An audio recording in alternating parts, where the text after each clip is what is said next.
الشیطان الرجیم بسم اللہ الرحمن الرحیم اللہم صلی علی محمد وعلی آل محمد کما تحب وترضی.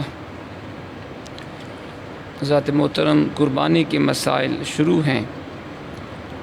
کل ہم نے پڑھا کل کے درس میں کہ خصی اور غیر خصی جانور کی قربانی کا حکم، پھر جانور کو خریدنے کے بعد اس میں عیب پیدا ہو جائے اس کا حکم کیا ہے، جانور کے بچے کا حکم کیا ہے، جانور قربانی سے پہلے جانور سے نفع اٹھانا کیسا ہے. آج مزید پڑھیں گے کہ ذبح کا طریقہ اور دیگر مسائل. قربانی کو اپنے ہاتھ سے ذبح کرنا افضل ہے یا کسائی سے کروانا، یہ سوال ہے. گلا خراب ہے جی. فتاوی عالمگیری میں ہے کہ بہتر ہے کہ اپنی قربانی اپنے ہاتھ سے کرے اگر اچھی طرح ذبح کرنا جانتا ہو. یعنی اگر بندہ اچھی طرح ذبح کرنا جانتا ہے خود ذبح کرے، اور اگر نہیں جانتا تو پھر کسی دوسرے سے وہ ذبح کروا لے. اور بہتر یہ ہے کہ خود ذبح کے وقت پاس حاضر ہو، کیونکہ حدیث پاک ہم نے پڑھی تھی، حضور نے اپنی صاحبزادی سیدہ خاتون جنت کو فرمایا تھا کہ بیٹی ذبح کے وقت پاس کھڑی ہو جا، کیونکہ جانور کے خون کا پہلا قطرہ گرنے کے ساتھ آپ کے گناہ بخش دیے جائیں گے. ہمارے پیارے آقا علیہ الصلوۃ والسلام خود اپنے دست مبارک سے جانور ذبح فرماتے، جیسا بخاری شریف میں ہے. حضرت انس رضی اللہ تعالیٰ عنہ فرماتے ہیں کہ رسول پاک علیہ الصلوۃ والسلام نے 2 چت کبر دمبو کی قربانی دی. میں نے دیکھا کہ حضور نے اپنا قدم مبارک ان کے پہلوؤں پہ رکھا، بسم اللہ اور تکبیر پڑھی، پھر آپ نے اپنے دست انور سے دونوں کو ذبح کیا. تو پتہ چلا خود ذبح کرنا سنت ہے اگر بندہ جانتا ہے. ذبح کرنے کا سنت کے مطابق طریقہ کیا ہے اور بوقت ذبح کن چیزوں کا خیال رکھنا چاہیے. مستحب یہ ہے کہ جانور کو لٹانے سے پہلے چھری تیز کر لیں، لٹانے کے بعد چھری تیز کرنا مکروہ ہے. قربانی سے پہلے جانور کو چارہ پانی دیں، یعنی بھوکا پیاسا ذبح نہ کیا جائے. ایک جانور کو دوسرے جانور کے سامنے ذبح نہ کریں.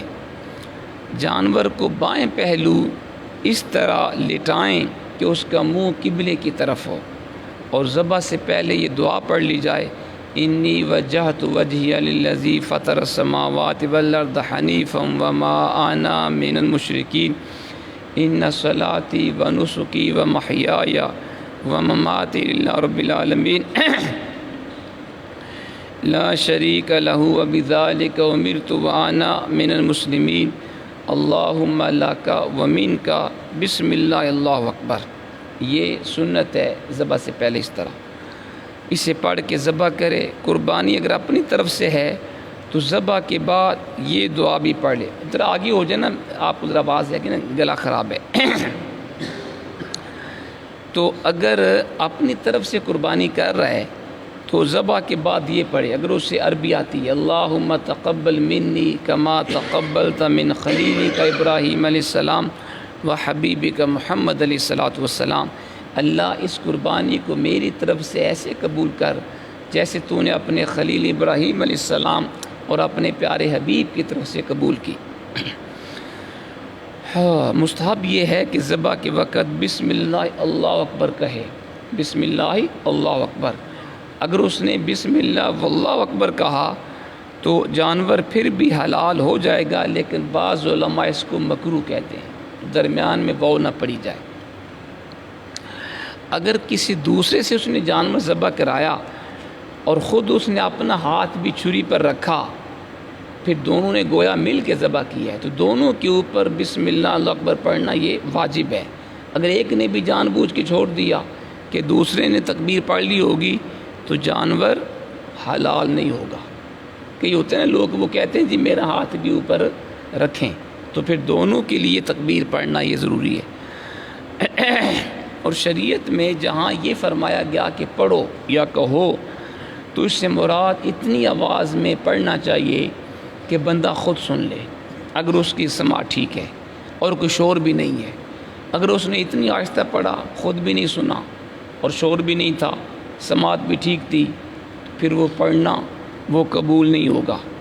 مثلا نماز کے اندر بھی ایسے ہی ہے کہ اگر اس نے قرأت اتنی آہستہ کی کہ اس کو خود بھی سنائی نہیں دی، اور حالانکہ اس کی سماعت ٹھیک تھی، شور بھی نہیں تھا، تو اس کی نماز نہیں ہوگی۔ تکبیر میں بھی ایسے ہی ہے، جب تکبیر کہیں تو اتنی آواز میں کہیں، خود سن لیں کم سے کم۔ اگر تکبیر کہنے والے نے خود بھی نہیں سنا جب کہ اس کی سماعت ٹھیک تھی، شور بھی نہیں تھا، تو جانور حرام ہو گیا۔ اس لیے جب بھی کسی سے جانور ذبح کروائیں تو اسے کہیں بھائی تھوڑی اونچی آواز میں تکبیر کہو۔ اللہ اکبر۔ اچھا جی، اپنا دایاں یعنی سیدھا گھٹنا جانور کے پہلو پہ رکھ کے تیزی سے اس کو ذبح کریں۔ ہر وہ فعل جس سے جانور کو بلا فائدہ تکلیف پہنچے وہ مکروہ ہے۔ مثلا جانور میں ابھی زندگی باقی ہے، ٹھنڈا ہونے سے پہلے بندہ اس کی کھال اتارنا شروع کر دے، یا اس کے اعضاء کو کاٹنا شروع کر دے، یا اس کی گردن کا منکا توڑ دے، یہ منع ہے۔ ٹھیک ہے جی۔ ہمارے ہاں کسائیوں کو عام طور پہ عید کے دنوں میں جلدی ہوتی ہے، وہ جانور کے ٹھنڈا ہونے کا انتظار بھی نہیں کرتے اور کھال اتارنی شروع کر دیتے ہیں، بلکہ کئی تو ایسے ہیں کہ وہ ذبح کرتے ہی اس کا منکا توڑتے ہیں تاکہ جلدی اس سے روح نکلے گی۔ منع ہے، اس کو ذبح کرو، ٹھنڈا ہونے دو، پھر منکا آرام سے توڑو، جانور کو بلا وجہ تکلیف نہ دی جائے۔ جانور کی کتنی اور کون سی رگیں کٹنا ضروری ہیں، یہ مسئلہ بھی بڑا ہمیں۔ دو مسئلے قابل غور ہیں کہ وہ جو رگیں ذبح میں کاٹی جاتی ہیں وہ 4 ہیں جی، 4 رگیں ذبح میں کاٹی جاتی ہیں۔ نمبر 1 حلقوم، یہ وہ رگ ہے جس سے سانس نکلتی ہے، سانس کی نالی۔ دوسری مری، اس سے جانور کھانا کھاتا ہے، کھانا پانی نیچے پیٹ میں اتارتا ہے۔ اور اگلی 2 ہیں ودجین حلقوم اور مری، یعنی سانس کی نالی اور کھانے کی نالی کے آس پاس 2 رگیں ہوتی ہیں جن کو ودجین کہتے ہیں، جن سے خون جاری ہوتا ہے۔ یہ 4 رگیں ہوتی ہیں، تو ان 4 رگوں میں سے اگر 3 بھی کٹ گئیں پھر بھی کافی ہے، یعنی صورت میں بھی جانور حلال ہو جائے گا۔ اور اگر ان 4 میں سے ہر ایک کا زیادہ حصہ کٹ جائے تب بھی جانور حلال ہے۔ اور اگر آدھی رگ کٹی، 4 رگیں آدھی کٹی اور آدھی باقی ہے تو جانور حلال نہیں ہوگا۔ اس لیے ضروری ہے کہ ان 4 رگوں کو کوشش کریں اچھی طرح یہ کٹ جائیں۔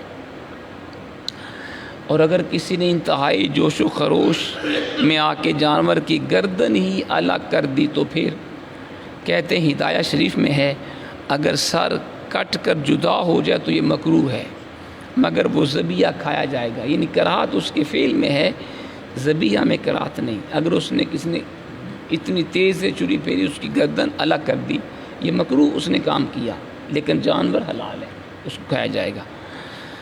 کیا اونٹ کی گردن 3 جگہ سے کاٹی جائے گی؟ جیسے عوام کے اندر یہ مشہور ہے کہ اونٹ کی گردن 3 جگہ سے کاٹی جاتی ہے، 7 سے؟ ہرگز نہیں۔ بہار شریعت میں ہے کہ عوام میں مشہور ہے اونٹ کو 3 جگہ سے ذبح کیا جاتا ہے، یہ غلط ہے، اور ایسا کرنا مکروہ ہے کہ بلا وجہ اس کو تکلیف دینا ہے۔ تو اونٹ کو بھی ایک ہی جگہ سے ذبح کیا، جی تو ایک ہی جگہ سے اس کو ذبح کرنا چاہیے، 3 یا 7 جگہ سے نہیں۔ ذبح سے حلال ہونے کی شرائط جی، کیا ذبح سے جانور کے حلال ہونے کے لیے بھی کچھ شرطیں ہیں؟ جی ہاں، اس کی 5 شرائط ہیں۔ ذبح سے جانور کے حلال ہونے کی 5 شرطیں۔ نمبر 1، ذبح کرنے والا عاقل ہو، عقل مند ہو۔ اگر مجنون نے ذبح کیا یا اتنا چھوٹا بچہ جو بے عقل ہے تو ذبیحہ جائز نہیں ہوگا۔ اگر چھوٹا بچہ سمجھدار ہے اور وہ اچھی طرح سے ذبح کرنا جانتا ہے پھر ٹھیک ہے۔ تو یہ پہلی شرط ہے ذبح سے حلال ہونے کے لیے کہ ذبح کرنے والا عاقل ہو۔ نمبر 2، ذبح کرنے والا مسلمان ہو یا اہل کتابی ہو۔ مشرک اور مرتد کا ذبیحہ یہ حرام ہے۔ نمبر 3، اللہ تعالیٰ کے نام کے ساتھ ذبح کیا جائے، بسم اللہ اللہ اکبر، ذبح کرنے کے وقت اللہ تعالیٰ کے ناموں میں سے کوئی نام ذکر کرے، جانور حلال ہو جائے گا۔ یہ ضروری نہیں کہ لفظ اللہ زبان سے نکالے، اللہ کا کوئی اور بھی صفاتی نام لے لیا تب بھی جانور حلال ہے۔ نمبر 4، ذبح کے وقت غیر اللہ کا نام نہ لیا جائے، جیسے کفار اپنے بتوں کا نام لے کے ذبح کرتے تھے، بسم اللہ والعزیٰ وحبل، اس طرح جانور حرام ہو جائے گا۔ نمبر 5، جس جانور کو ذبح کیا جائے وہ وقت ذبح زندہ ہو، اگرچہ اس کی زندگی کا تھوڑا سا حصہ باقی ہو۔ ذبح کے بعد خون نکلنا یا جانور میں حرکت پیدا ہونا اس لیے ضروری ہے تاکہ اس کے زندہ ہونے کا علم ہو جائے۔ تو ذبح کے وقت جانور زندہ ہونا چاہیے، مردہ کو ذبح کیا تو وہ اس کو کھانا حلال نہیں ہوگا۔ تو یہ 5 شرطیں ہیں جانور کے ذبح کو حلال کرنے کے لیے۔ اب کہتے ہیں کہ کتابی اور بد مذہب اور فاسق کے ذبیحہ کا حکم کیا ہے؟ کیا موجودہ دور کے کتابی حضرات کا ذبیحہ جائز ہے؟ کتابی سے مراد یہودی عیسائی جن کے اوپر کتابیں آئی ہیں۔ تو اس میں علماء کا اختلاف ہے کہ اس دور کے جو کتابی یہودی عیسائی ان کا ذبیحہ حلال ہے کہ نہیں، علماء کا اختلاف ہے۔ بعض نے کہا جائز، بعض نے کہا بالکل حرام ہے۔ لہٰذا جب کسی بات میں اختلاف آ جائے تو اسے بچنا ہی اچھا ہوتا ہے۔ اعلیٰ حضرت رحمۃ اللہ علیہ فرماتے ہیں اس میں کوئی شک نہیں کہ یہ عیسائی جو ہیں یہ حضرت عیسیٰ اور ان کی والدہ کو الہ مانتے ہیں، اور پھر حضرت عیسیٰ خدا کا بیٹا بھی کہتے ہیں، ان کی والدہ کو خدا کی بیوی بھی کہتے ہیں۔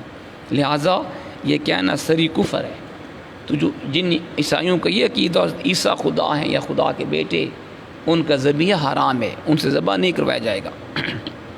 اسی طرح یہودی جو ہیں وہ حضرت عزیر علیہ السلام کو خدا کا بیٹا کہتے ہیں، لہٰذا ان کے ذبیحے کے حلال ہونے میں ائمہ کا اختلاف ہے۔ جمہور مشائخ نے کہا یہ حرام ہے جی، اور اسی پر کا فتویٰ ہے، اور بکثرت محققین نے کہا کہ جائز بھی ہے۔ ہاں کراہت اس کے اندر یعنی مکروہ ہونے کے اندر کوئی شک نہیں، سب اس کو مکروہ مانتے ہیں، لہٰذا افضل یہی ہے اہل کتاب سے جانور ذبح نہ کروایا جائے۔ پھر آگے لکھا کیا شیعہ وہابی اور اس طرح دیگر بد مذہب جو لوگ ہیں ان کا ذبیحہ جائز ہے۔ اگر کسائی ان فرقوں میں سے کسی کے ساتھ تعلق رکھتا ہو اور اس کے عقائد حد کفر تک پہنچے ہوں پھر اس کا ذبیحہ یقیناً حرام ہوگا۔ کوئی بھی اس کا عقیدہ شیعہ ہو، رافضی ہو، وہابی ہو، کوئی اور ہو۔ اعلیٰ حضرت سے چند سوالات کیے گئے، اس کے جوابات آپ سن لیں۔ آپ سے پوچھا گیا کہ شیعہ کے یہاں کا ذبیحہ کھانا یا اس کے ذبح کیے ہوئے جانور کو کھانا جس کا عقیدہ درست نہیں، اس کا ذبح کھانا کیسا ہے؟ تو آپ نے فرمایا آج کل جو رافضی ہیں یعنی شیعہ تبرئی یعنی صحابہ رسول کو گالی دیتے ہیں اور عام طور پہ کافر اور مرتد ہیں۔ آج کل کے یہ رافضی جو حضور کے صحابہ کو اور حضرت سیدہ عائشہ صدیقہ کو گالی دیتے ہیں، ان میں شاید گنتی کے چند نکلیں گے جو مسلمان ہوں گے۔ ان کا عام عقیدہ یہ ہے اہل تشیع کا، یہ قرآن پاک جو ہمارے پاس ہے یہ حضور کے بعد اصل نہیں رہا، معاذ اللہ بدل دیا گیا، اور اس میں کوئی صورتیں یا آیتیں یا سپاریں صحابہ کرام نے یا اہل سنت نے نکال دیں، استغفر اللہ۔ اور یہ بھی ان کے چھوٹے بڑے مانتے ہیں حضرت مولا علی شیر خدا اور دیگر ائمہ طہار یہ انبیاء کرام سے افضل تھے، یہ ان کا عقیدہ ہے۔ یہ دونوں عقیدے کفر ہیں، دونوں عقیدے کفر ہیں۔ قرآن کا ایک حرف بلکہ نقطے کا بھی جو انکار کرے کہ وہ درست نہیں ہے وہ کافر ہو گیا۔ لہٰذا اور جو غیر نبی کو نبی کے اوپر فضیلت دے یہ بھی کفر ہے، ٹھیک ہے جی۔ تو اس لیے ان کا عام طور پہ عقیدہ ہے اور ان کی کتابوں کے اندر ہے، ٹھیک ہے نا جی۔ تو اس لیے ان سے جانور ذبح نہ کروایا جائے۔ اسی طرح مرتد وغیرہ جو ہیں فتاوی عالمگیری میں بھی ہے کہ یہ لوگ مرتد ہیں جن کا عقیدہ یہ ہے، لہذا ان کے اوپر مرتد کے احکام لاگو ہوں گے۔ اسی طرح کہتے ہیں کہ جو شخص فتنہ فرقہ غیر مقلدین میں سے ہو یا فرقہ قادیانی یا وہابیہ سے ہو، اس کے ہاتھ کا ذبیحہ کھانا کیسا؟ تو اعلیٰ حضرت رحمۃ اللہ علیہ فرماتے ہیں قادیانی یہ بھی واضح طور پہ مرتد ہیں، جو حضور کی ختم نبوت کا انکار کرے وہ بھی دائرہ اسلام سے خارج ہے۔ ان کے ہاتھ کا ذبیحہ یہ بھی قطعی مردار ہے۔ اچھا جی، اور کئی وجوہات کی وجہ سے ان کے اوپر بھی الزام کفر ہے، لہٰذا قادیانیوں کا ذبیحہ کھانا بھی جائز نہیں، ٹھیک ہے۔ اسی طرح وہابیہ جن کے عقائد کفر تک پہنچے ہوئے ہیں، ان کا ذبیحہ بھی کھانا یہ حلال نہیں ہوگا۔ اسی طرح دیگر بھی ہیں جی، اسماعیلی، رافضی وغیرہ۔ تو مطلب یہ ہے کہ جس کا عقیدہ صحیح نہیں نا، اس کے ہاتھ کا ذبیحہ نہ کھاؤ اور نہ اسے جانور ذبح کراؤ۔ ہاں کہتے ہیں کیا فاسق و فاجر کا ذبیحہ جائز ہے؟ گناہ گار مسلمان کا کہتے ہیں جس کا عقیدہ صحیح ہے، وہ کتنا بڑا گناہ گار فاسق کیوں نہ ہو، اس کا ذبیحہ کھانا درست ہے۔ وہ کہتے ہیں نا، وہ کیا علامہ خادم حسین رضوی صاحب فرماتے تھے کہ گناہ گار کی بخشش ہے لیکن باغی کی بخشش نہیں ہے۔ جو گستاخ رسول ہے، گستاخ اہل بیت صحابہ، وہ خطرناک بات ہے۔ تو اس لیے اگر کوئی بندہ گناہ گار ہے، عقیدہ صحیح ہے، اس کا ذبیحہ بھی حلال ہے، ٹھیک ہے جی۔ تو یہ تھے چند ہم مسائل، کل انشاءاللہ ہم آگے پڑھیں گے اور کل کوشش کریں گے کہ یہ مسائل ہم مکمل کر لیں، کیونکہ پرسوید ہے۔ اللہ تعالی ہمیں عمل کی توفیق عطا فرمائے۔